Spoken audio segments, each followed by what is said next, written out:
Welcome, my friends, to the podcast version of the Saturday Report with me, Colt Sebastian Taylor. Thank you for joining me here today. Before we get started, be sure to check the links in the post below, including my friends at socialbee.io, my official social media management system that I use here. So, generally speaking, whenever I'm posting news stories, breaking news, even this podcast, it's through socialbee.io. They've got a ton of integrations. Check them out for 14 days for free. No credit card, no password required. Check them out. I think you'll like them, and then you'll be on the bandwagon like me with this wonderful social media marketing system. Also, as I will mention here shortly, check out the fantastic folks at Moonflower and Sage Wellness Studio, moonflowerandsage.com. A lovely place. I went there earlier this week, which I will tell you about very shortly, but check them out. The link's in the bottom of this as well. Very good for energy work, meditation, yoga, sound baths. It's fantastic. I took an ice bath this week for the first time. Wow, crazy. So anyways, check out those links. I think you'll like them. And my friends, it's time to get started with this week's podcast version of the Saturday Report with me, Colt Sebastian Taylor, on AWSM Radio. Now broadcasting from his hidden bunker and fully stocked bar, it is the Saturday Report with Colt Sebastian Taylor. Thank you. Welcome once again, my friends, to the Saturday Report with me, Colt Sebastian Taylor, adventurer, entrepreneur, amateur, ice bath dipper. Welcome to AWSM Radio, an independent digital-only radio station that plays today's best music, old school classics, along with a rotating cast of all-star DJs. AWSM Radio focuses on mainstream artists, independent artists, along with a variety of interesting talk and music shows throughout the day. All we do, my friends, is entertain, inspire, and inform. And I want to engage with you. I want you to be part of the conversation. So find me on the Twitter, on the Instagram, on the Facebook, on the Cameo, on the Twitch at Colt S. Taylor, as well as on Threads, which is the new sort of thing, Counter Social, and I said Twitch. And of course, the podcast version of the show can be found at anchor.fm/Colt S. Taylor. Please subscribe. All right, my friends, let's get started with this week's Saturday Report. But before we get started today, I want to give a quick shout out to the Moonflower and Sage Wellness Studio in Birdsboro, Pennsylvania. Earlier this week, I went to a Reiki, I can't say the word right, session where I laid out on a mat and there were some bowl sounds and some gongs and some guided meditation and some Reiki, probably say that wrong, I don't mind, things. It was a delightful hour, very relaxing, and then afterwards, everyone was doing this ice bath thing where there's a big old tub of water with lots of ice and the temperature's like 38 degrees Fahrenheit, and everyone did it, and I'm like, wow, I might as well give it a whirl. Holy moly, really cold.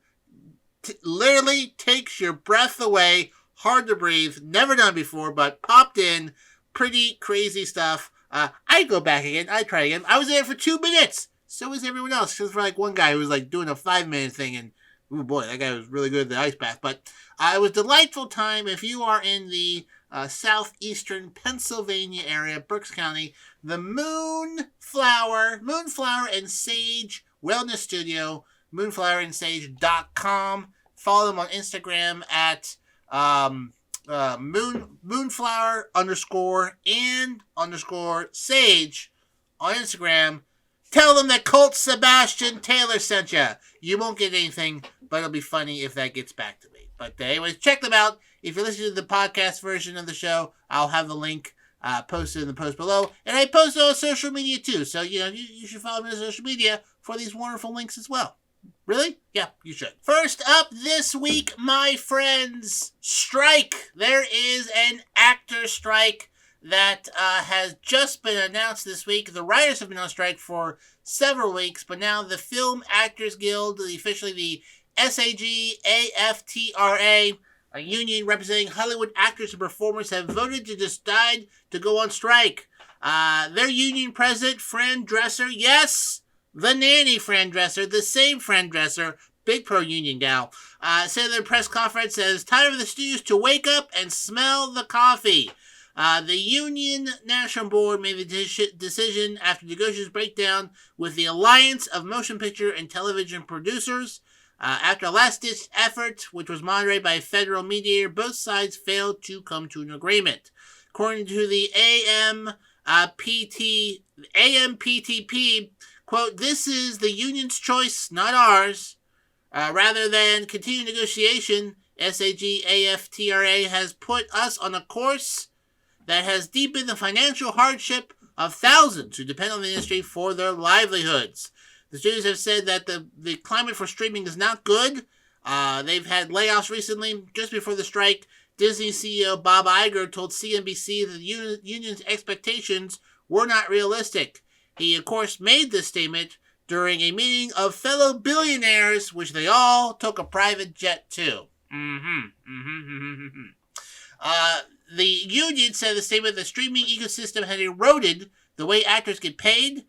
The union accused the studios of refusing to acknowledge enormous shifts in the industry or economy and be unwilling to offer a fair deal. 98% of the members of the union authorized the strike.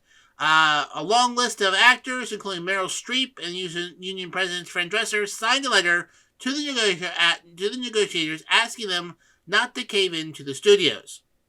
Quote, "We're ready to go on strike. Ultimately, the goal is to get a great contract," says Jamila Webb, an actor for the Netflix series Family Reunion and Hulu's Reboot.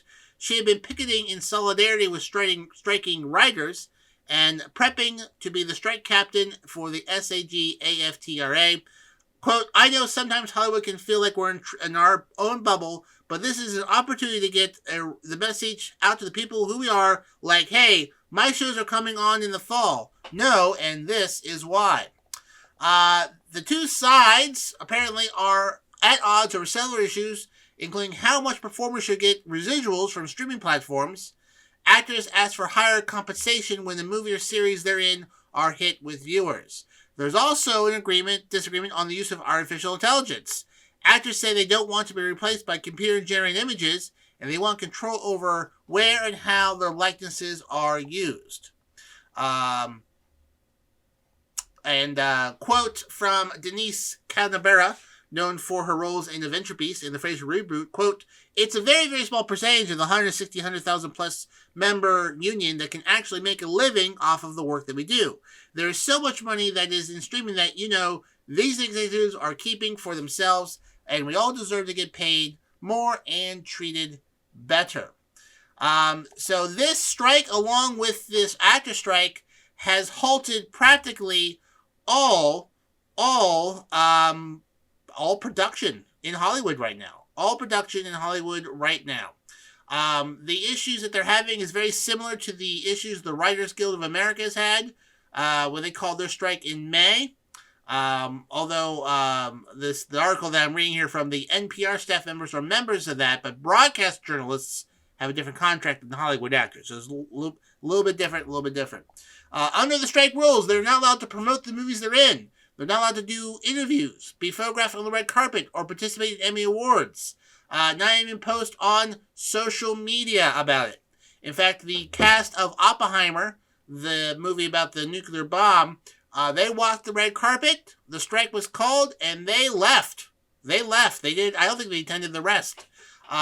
This will be the first strike by Hollywood actors and writers since 1960. And do you know who was the head of the Screen Actors Guild at that point? Ronald Reagan. Yeah, that commie. The communist Ronald Reagan was head of the Screen Actors Guild then. When it ended, both unions won healthcare benefits, pensions, and movie residuals. Ahead of the contract's expiration, the SAG-AFTRA received support from other Hollywood unions, including the International Alliance of Theatrical Stage Employees, Teamsters, Hollywood Basic Crafts, the Directors Guild of America, and the Writers Guild of America East and West. They issued a joint statement saying, "Hollywood must be a place where every worker, on screen and off, is treated according to the value and skills of the talents they command, while the studios have collective worth of trillions of dollars, billions of viewers globally, sky-high profits, This fight is not about actors against the studios, but rather about workers across all crafts and departments in the industry standing together to prevent mega corporations from eroding the conditions we have fought decades to achieve. And one of the big things I read here is that studios have apparently offered a groundbreaking AI deal to people.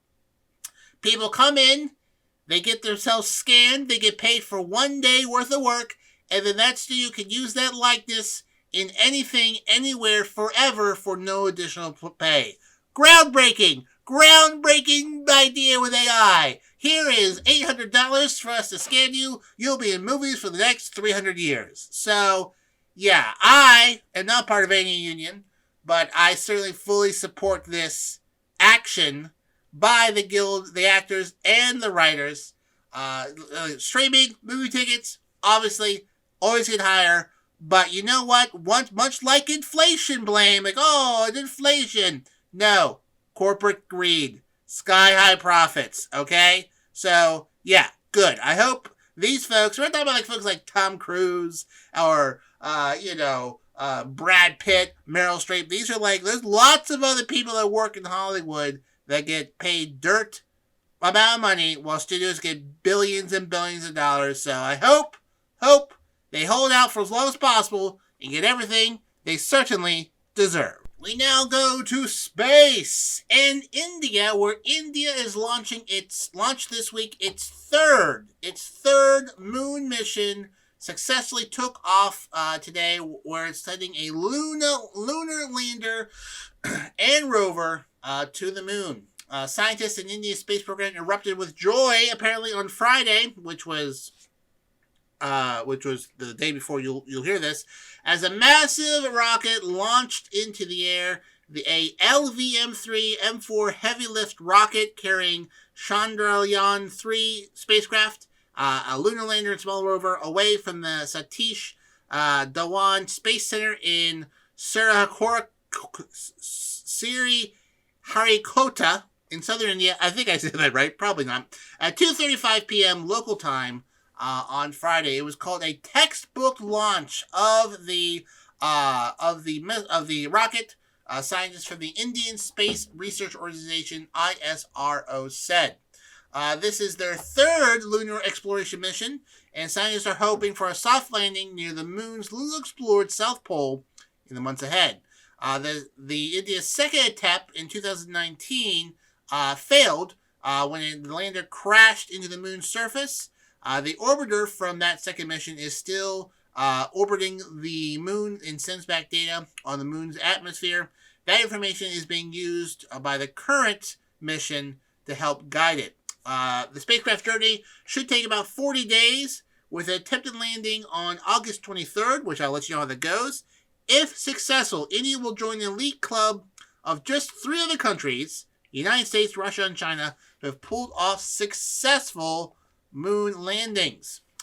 When it touched down safely, the rover will explore the moon's surface for 1 lunar day, which is about 14 Earth days, to collect scientific data on our nearest celestial body. Quote, this is a new chapter in Indian space odyssey. It soars high, elevating the dreams and ambitions of every Indian, according to Indian Prime Minister Modi, who wrote on Twitter after the launch, quote, this is a monumentous achievement and is a testament of our scientists' relentless dedication. I salute their spirit and ingenuity.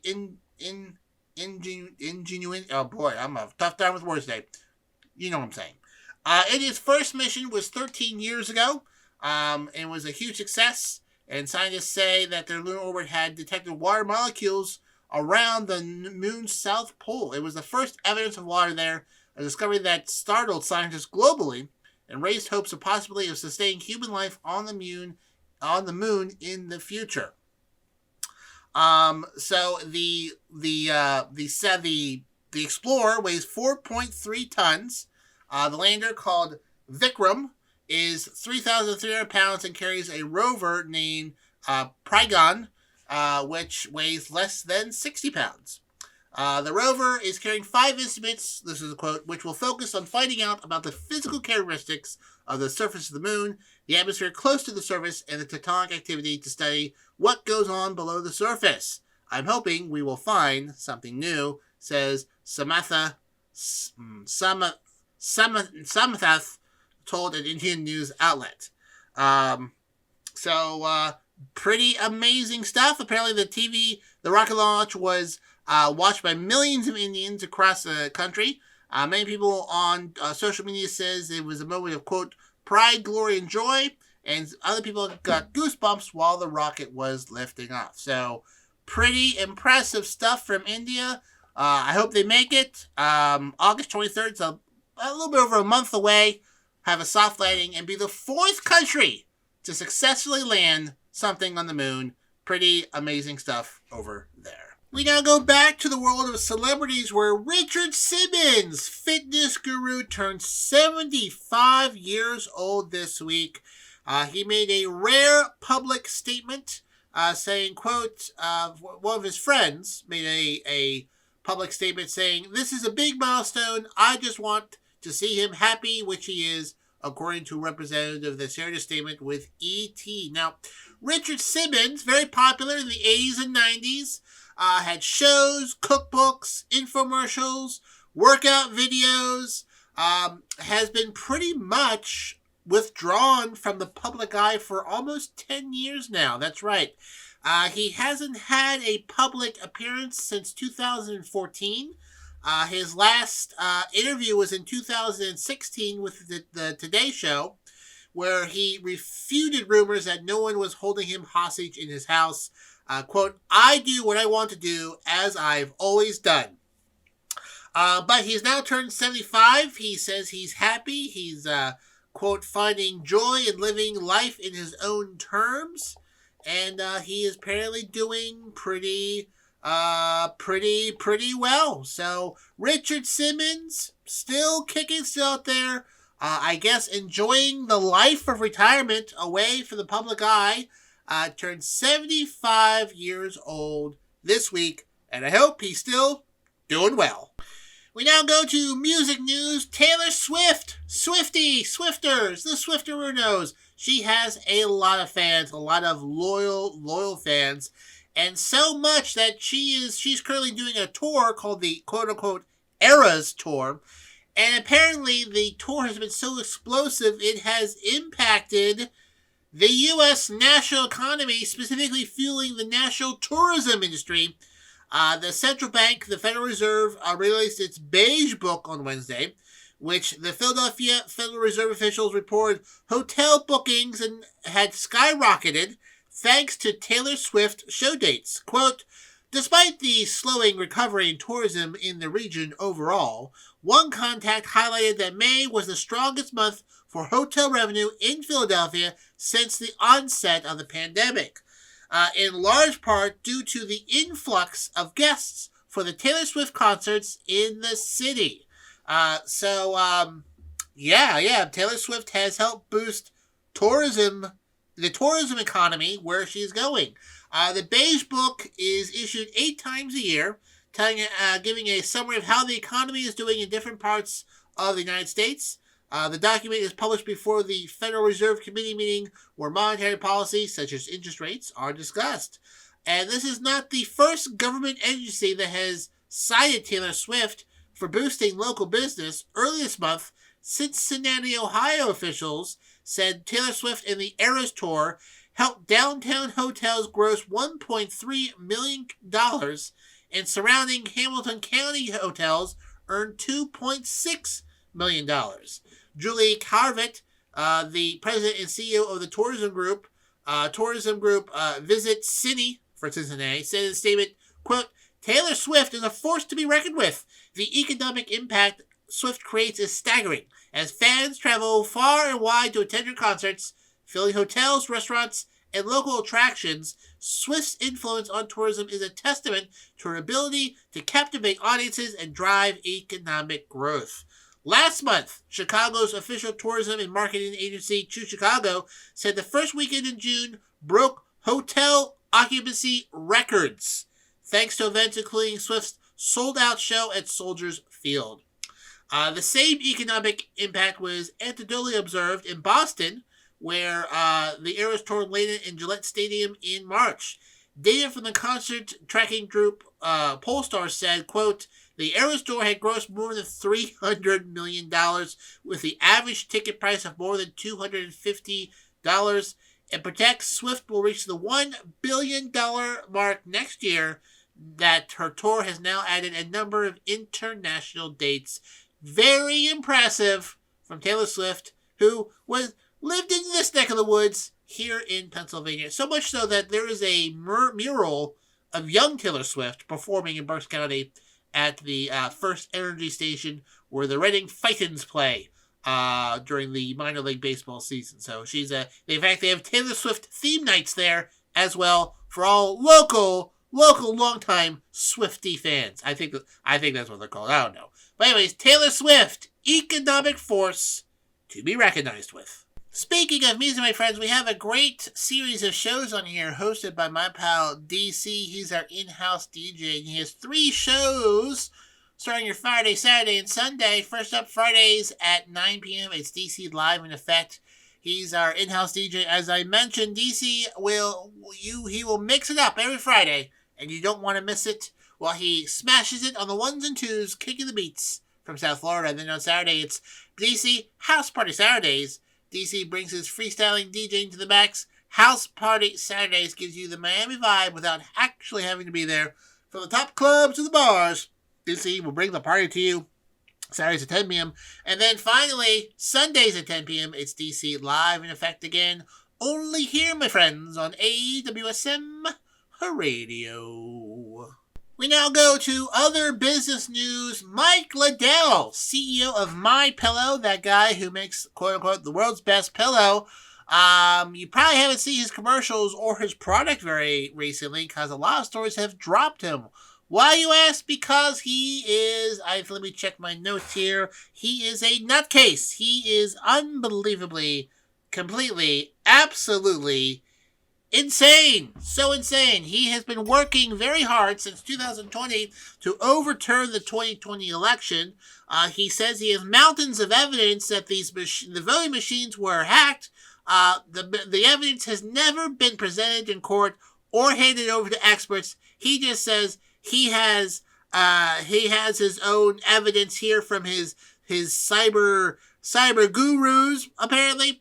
He tried to launch, Lindell TV, where he just rants and raves for hours at a time. It's supposed to be a social media thing, Frank Talk, listen, because it wants to be Frank. It's supposed to be a social media thing, but just you log in and watch him do stuff, apparently. I don't even know if that is Frank TV, Frank Talk social media, is that still a thing? Frank Speech? Yeah, apparently, just check right now, Frank's Speech is still apparently a thing. Well, anyways, needless to say, it's impacted his business a little bit. Places like Bed Bath & Beyond, Walmart have all canceled deals with them, and he has a large amount of inventory. He's lost $100 million in revenue, which he blames on cancel culture. So now he is auctioning off 700 pieces of company equipment, including forklifts, office desks, and cubicles. Quote, "It was a massive cancellation. We lost $100 million from attacks by box stores, shopping networks, shopping channels. All of them did cancel culture on us. They did cancel culture on us." Walmart does not show MyPillow products on their website, and last year they said they had stopped selling the items from their brick and mortar locations. Other retailers has suspended sales of MyPillow in 2021, including Bed Bath Beyond, Kohl's, Wayfair, and the HEB. And now he is consolidating his operations and whatnot. And this is because this man is a lunatic. He continues to peddle election theories, telling that Joe Biden did not win the election. Quote, "That's a fact." He issued a challenge to pay someone $5 million to prove that the data that he had was the data he had proved that it wasn't election data, proved that it was election data that overturned the election. In 2020, or last year, this year, a computer expert quickly proved all the data was bogus. Lindell refused to pay. Then he took him to court, and the court says, you owe this guy $5 million because he proved that you were wrong. He's also facing a $1.3 billion lawsuit for Dominion voting systems, saying the MyPillow chief falsely accused the company of rigging the 2020 presidential election. And he continues to say that Dominion stole the election and that hurt their business, so he's suing them for $1.3 billion. So, friends, if you're in the Minnesota, Shakopee, Minnesota area, it will like large L-shaped desks for $5, bulletin boards, industrial sewing machines, forklifts at dirt cheap prices. You should go check it out. Why should you not save on some heavy equipment due to an insane pillow man's thoughts that the election was stolen? I mean, this is the guy who was in the White House suggesting that the Insurrection Act should be used to seize, from what I understand, from what I remember reading, use the military to take the voting machines. And then he wants to melt down the voting machines and turn them into prison bars. Prison bars. The man's insane. He needs help. But right now his business needs help because he's about to go out of business because no one wants pillows from an insane man, Mike Liddell. You know what?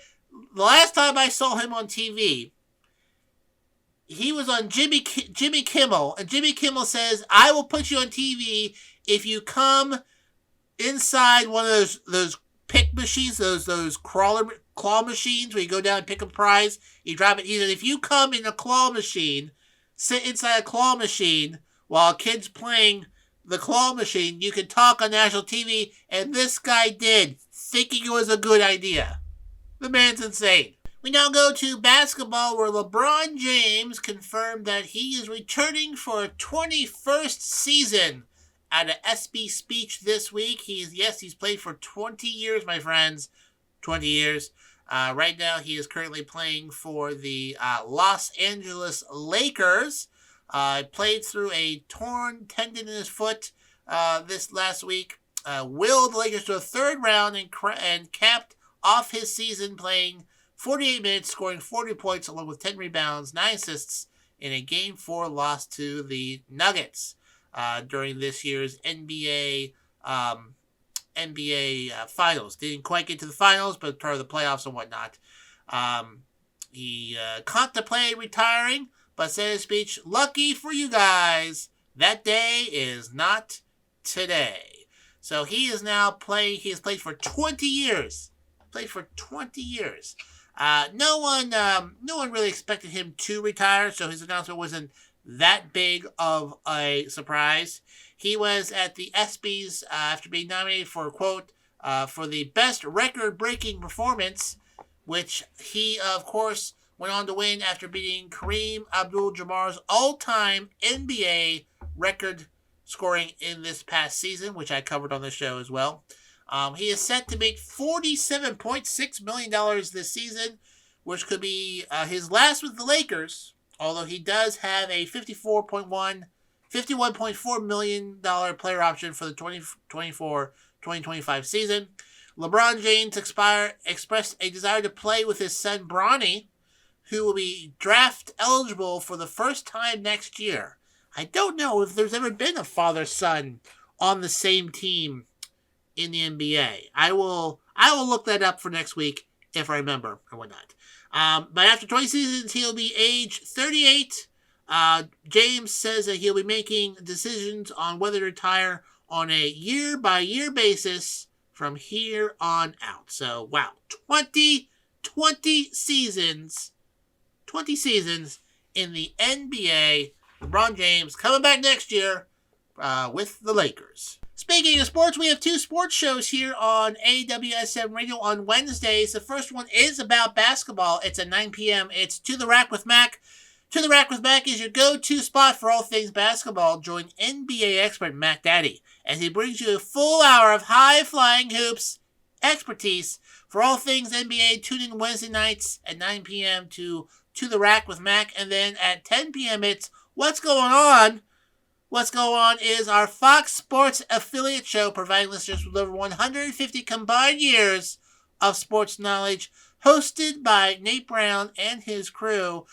They have been a staple of New York sports for the past 2 decades, and now, my friends, they're moving national. That's Wednesdays at 10 p.m., so just to review. At 9 p.m., it's To the Rack with Mac. At 10 p.m., it's What's Going On, only here, my friends, on AWSM Radio. My friends, it's Saturday if you're listening to this, or Sunday, so depending on when you're listening to this, if it's Saturday right now, hey, do you feel lucky? Because tonight, my friends, is the Powerball lottery drawing, and as of Friday morning, is estimated $875 million, the third largest jackpot in Powerball history, $875 million. The only 2 larger jackpots was $2.4 billion jackpot won last year,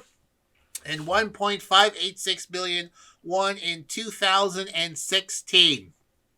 Crazy.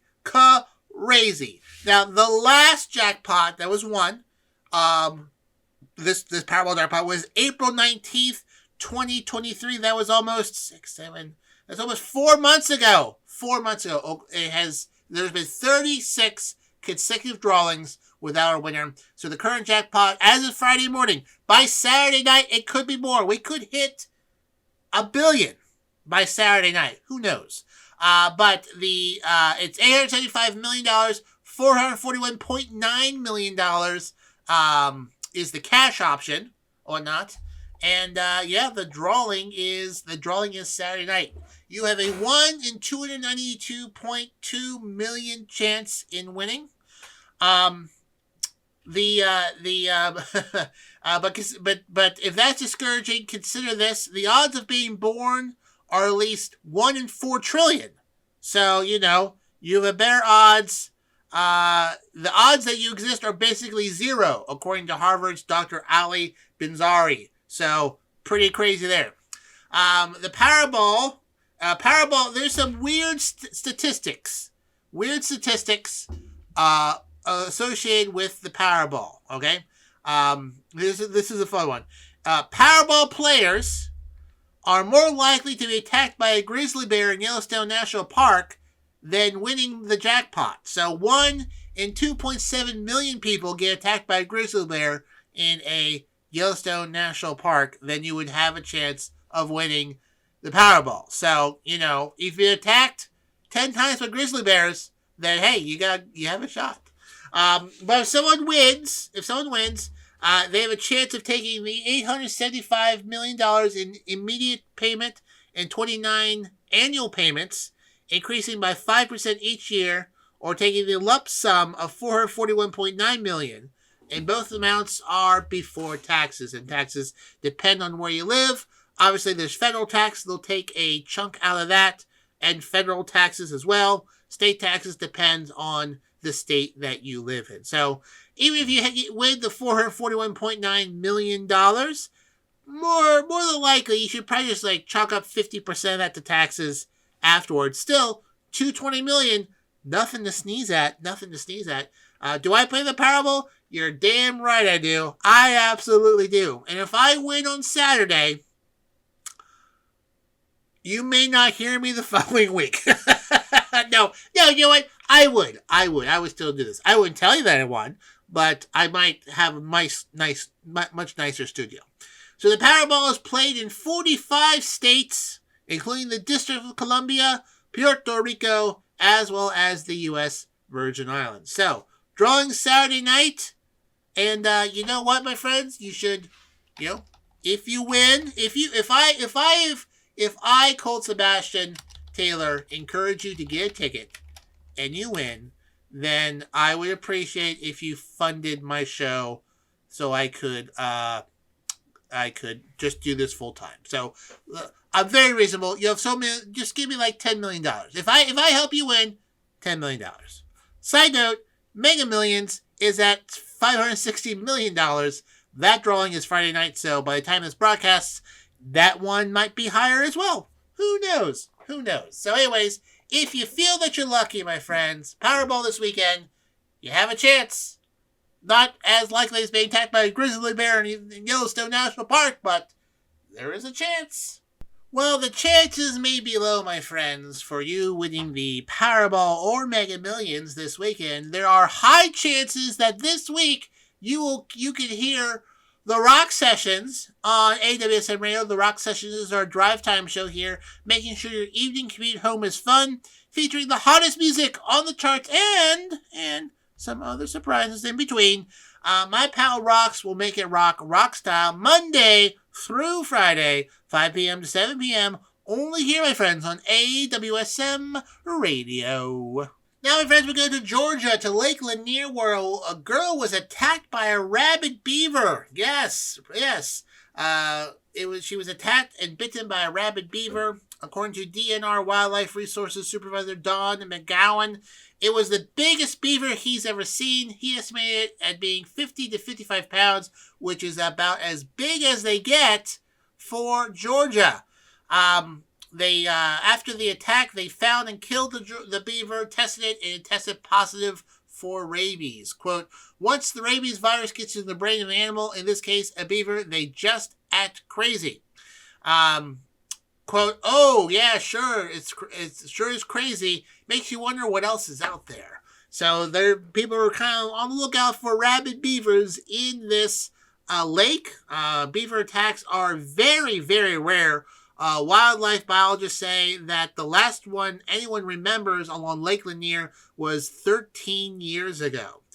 Fortunately, with rabies, if a person is bitten or scratched by an animal, they can get shots to stop the virus. But without shots, it is almost always fatal. In fact, I think only 2 people have ever survived rabies using a very experimental system of treatment and whatnot. So when in doubt, get the rabies shots. They're not very pleasant. I think they go right into your stomach. I don't know, but fortunately, we do have treatments for people who get scratched or bitten by a rabid animal that they can stop the virus from spreading, getting to the brain, because it is a deadly, deadly, fatal virus and whatnot. So never go towards an animal you don't know, especially a wild animal.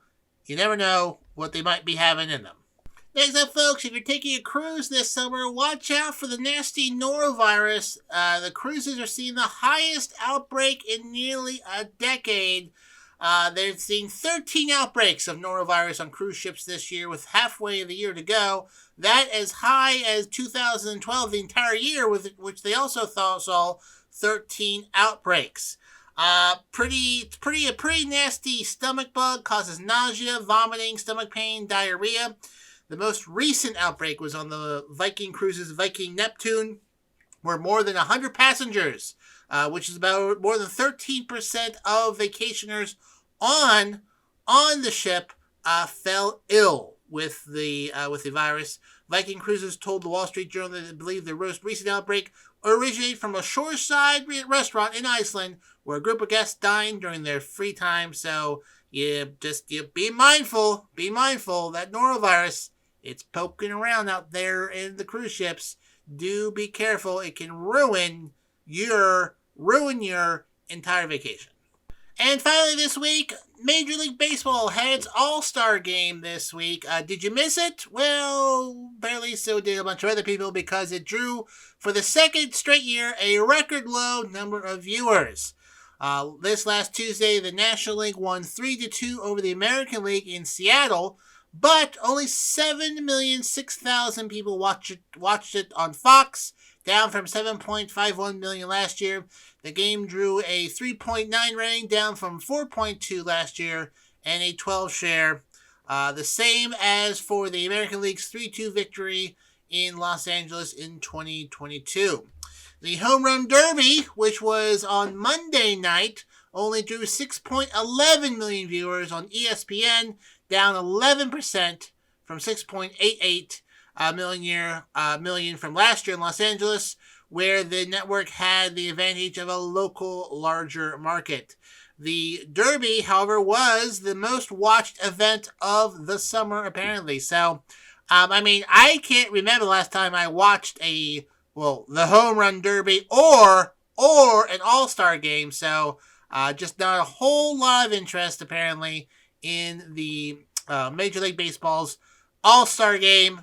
It does mean a bit more. Apparently, the winner gets home field advantage in the World Series, but still, not a whole lot of interest in watching it on TV, apparently. And my friends, that just about wraps up this week's episode, this week's edition of the Saturday Report with me, Colt Sebastian Taylor. Thank you so much for joining me here today. Remember, you can find the podcast version of this show at anchor.fm/ColtSTaylor, posted usually every Sunday, as well as on YouTube. Find me on the social medias, including the Twitter, the Facebook, the Twitch, the Cameo, the Threads, the Counter Social, all that Colt S. Taylor. And for all things me, catch up with me at ColtSebastianTaylor.com. I update that, once every 3 or 4 months. I'm not too exciting. You really should just subscribe to the podcast version of the show. Well, my friends, until next time, I am, of course, your friend, Colt Sebastian Taylor. And I'll see you next week and later. And once again, thank you so much, my friends, for listening to the podcast version of the Saturday Report with me, Colt Sebastian Taylor. Check out the links below, including socialbeat.io and moonflowerandsage.com. Visit them, bookmark them, check them out, use them. I think you'll enjoy them. And until next week's podcast, I am, of course, Colt Sebastian Taylor, and I'll see you later.